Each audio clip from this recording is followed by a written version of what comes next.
近日，美国媒体曝光了美国抗疫队长福奇2020年上半年的数千页电子邮件内容。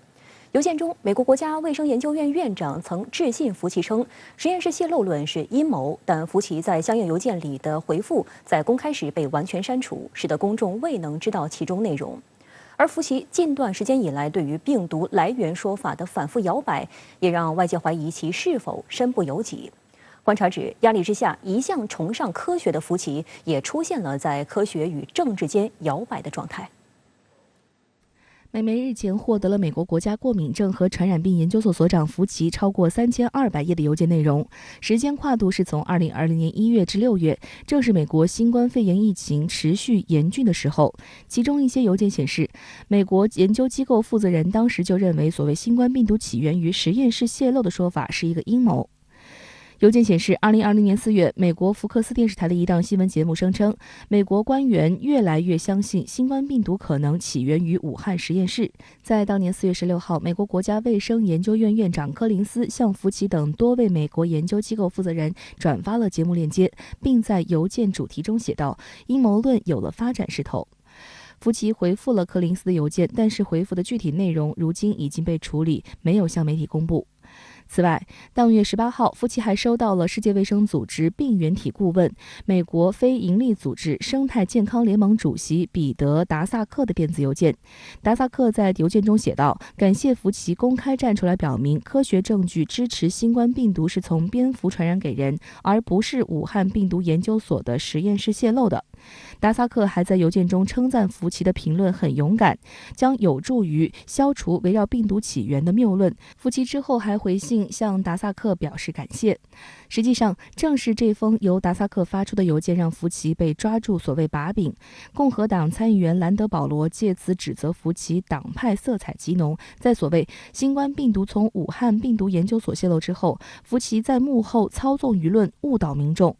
针对新一轮对所谓新冠病毒实验室泄露阴谋论的炒作，达萨克近日表示，中国已成为这一阴谋论的受害者。他还在社交媒体上发文表示，他和其他赴武汉进行溯源研究的学者已经发布了大量且充分的资料，证明病毒最有可能来自自然界，来自实验室的可能几乎不存在。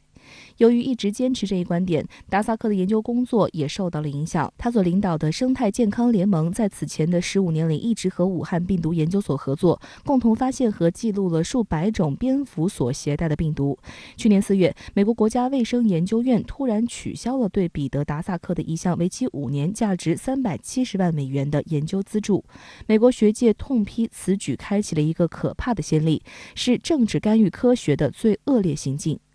邮件事件公布后，隐身许久的前总统特朗普立刻站出来，连发2份声明。先是攻击福奇对疫苗生产的判断不准确。特朗普称，在看到这些邮件后，我们的国家很幸运，因为我没有做福奇博士希望我做的事。按照他的判断，疫苗生产需要3年以上才能完成，而我只用了不到9个月。随后，在第2份声明中，特朗普不忘顺带抹黑中国。福奇博士和中国之间的通信太大声了，任何人都不能忽视。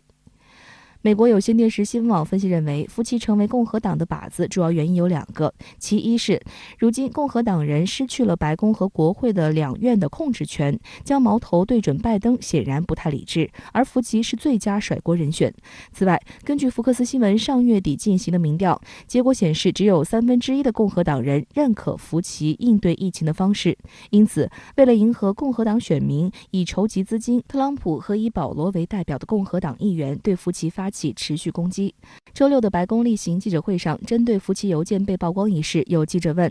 拜登是否会解雇福奇。普萨基给出否定答案，并表示对于福奇遭受的攻击，白宫不会袖手旁观。不过，周四在回应记者有关实验室泄漏论是不是阴谋论时，普萨基并没有正面回应。事实上，当新冠疫情在美国爆发时，福奇对特朗普关于病毒起源的措辞非常不满，一直以科学的角度出发，强调新冠病毒绝不是从实验室泄露的。上月26号，参议院拨款委员会听证会上，福奇因生态健康联盟资助武汉病毒研究所进行研究一事，就受到参议院的拷问。福克斯新闻称，福奇在回答提问时，保证纳税人的钱没有被用来进行所谓获得功能研究，还称赞了与他合作的中国科学家是非常有能力且值得信赖的。不过，福奇就对病毒起源问题突然改口，称他不确信新冠病毒起源于自然。福奇说，我对中国可能做了什么没有任何概念，我完全赞成对中国发生过什么进行进一步调查。近日，福奇在接受英国媒体《金融时报》采访时还称，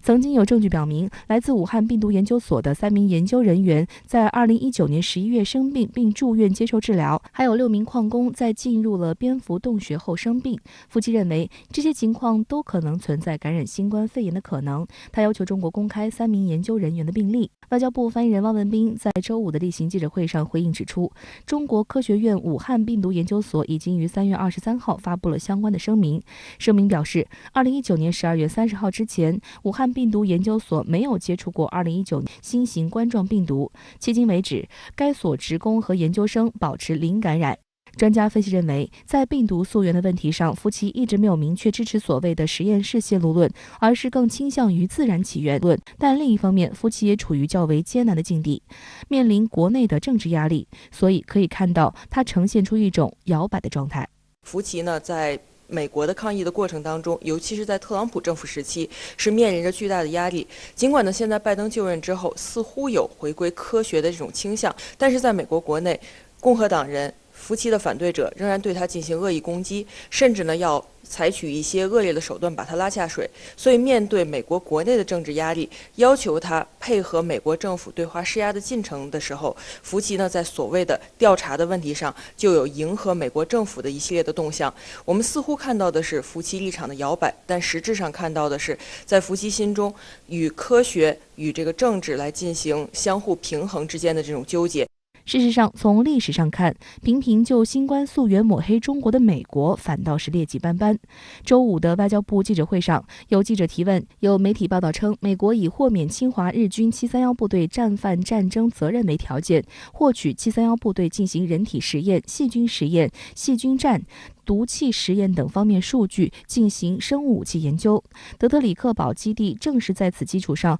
快速发展成为美国生物武器研发基地。该基地目前仍保留着美国军方一个P4生物实验室。发言人对此有何评论？发言人汪文斌对此回应称，报道提及在731部队炭疽菌实验报告、鼻疽菌实验报告、鼠疫菌实验报告3份人体实验报告的封面上，分别写有马里兰州德特里克堡基地生物战实验室化学部队研究与开发部，此函归还至战后总部档案部的字样，并盖有达格威实验基地技术图书馆的黑色墨印。二战结束后，美国在几年时间内陆续派德特里克堡基地的细菌战专家前往日本。据专家分析，美国遍布全球的200多个实验室分布，同近年来一些危险疾病和病毒蔓延始发地的分布情况非常相似。联系到上述美国军方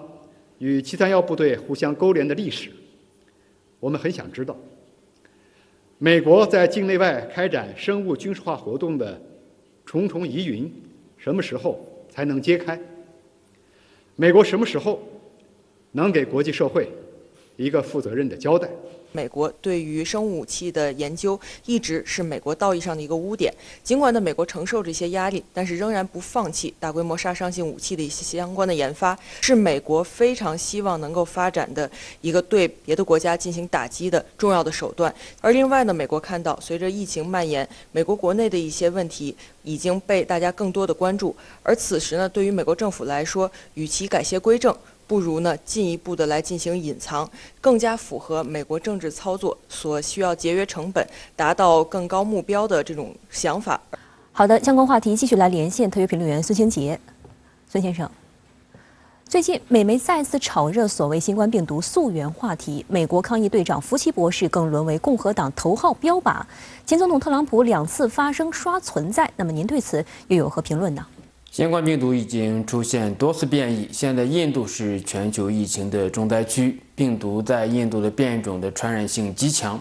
国际社会应该集中精力抗击新冠疫情。遗憾的是，美国政府最近又在搅动病毒溯源的问题，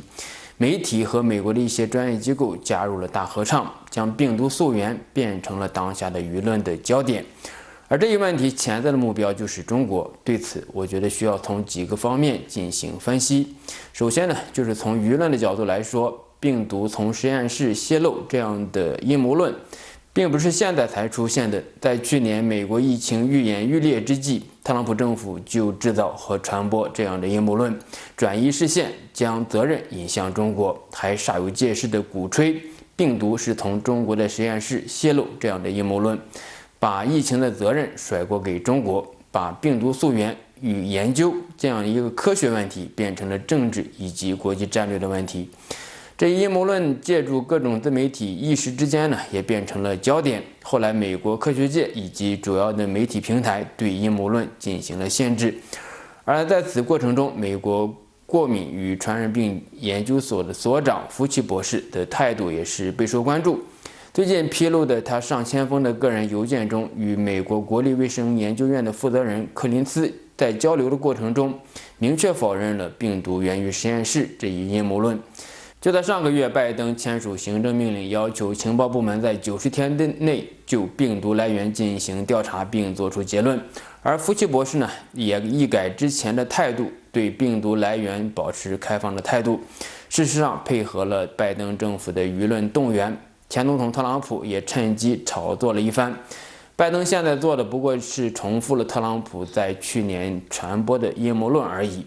从政治以及安全的角度来说，美国在过去1年多将新冠病毒溯源作为政治武器，将病毒和疫情政治化，对中国进行污名化。拜登此次进行的所谓的病毒溯源调查，一方面是为了示好美国的保守派，既希望共和党能在重大的议题上给予拜登支持，比如说大规模的基建和增税等问题。另外一方面呢，以病毒和疫情向中国施压，抹黑中国，将病毒与中国实验室进行绑定，其目的也是非常的险恶，这涉及到生物安全的重大问题。美国遍布全球25个国家的200多个病毒实验室，美国媒体也曾披露说，病毒实验室出现了泄露的事故。另外，美国在2战之后与日本731部队肮脏的交易，以及在此基础上建立的病毒实验室，其安全性也是受到了质疑。美国要进行病毒的溯源或者调查，那就从自身开始吧。好的，谢谢孙先生在线与我们分享您的观点，谢谢。